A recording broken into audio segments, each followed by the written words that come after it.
Meski pesta politik baru akan digelar tahun 2024, namun sebuah lembaga survei, Surabaya Survey Center, sudah melakukan survei pilihan politik dengan responden kalangan emak-emak di Jawa Timur.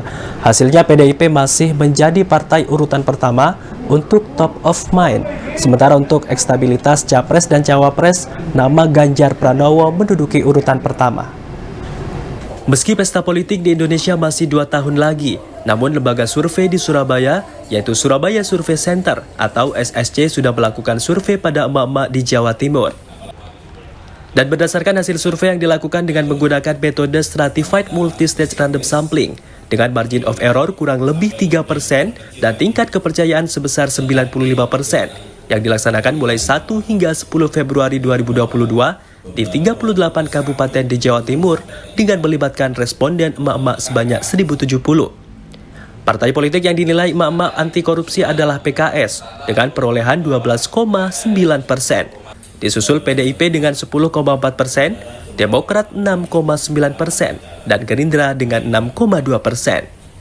Sedangkan partai politik yang menjadi top of mind emak-emak adalah PDIP di urutan pertama dengan 20,2%. Di urutan kedua PKB 11,2% dan di urutan ketiga Gerindra 8,8%.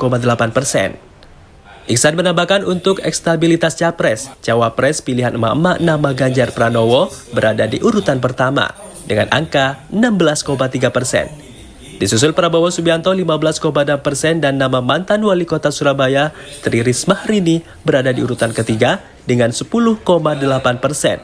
Sedangkan urutan keempat Hovifah Indar Parawansa hanya 5% dan dilanjutkan Anies Baswedan 4,9%. Seperti yang sudah kita ungkap tadi ya, yang paling dominan tetap masih PDI Perjuangan, kemudian disusul PKB ya, kemudian disusul Partai Gerindra, lalu Demokrat. Untuk sosok? Di Jawa Timur ada 4 besar tersebut. Kalau nama yang masih paling tinggi Bapak Ganjar Pranowo, kemudian disusul Bapak Prabowo, baru kemudian yang lain-lain. Lebih lanjut, Iksan mengungkapkan bahwa politik di Indonesia saat ini dinamis. Politik bisa berubah dari waktu ke waktu bahkan dalam hitungan jam. Banyak faktor yang bisa berubah dinamika politik di Indonesia.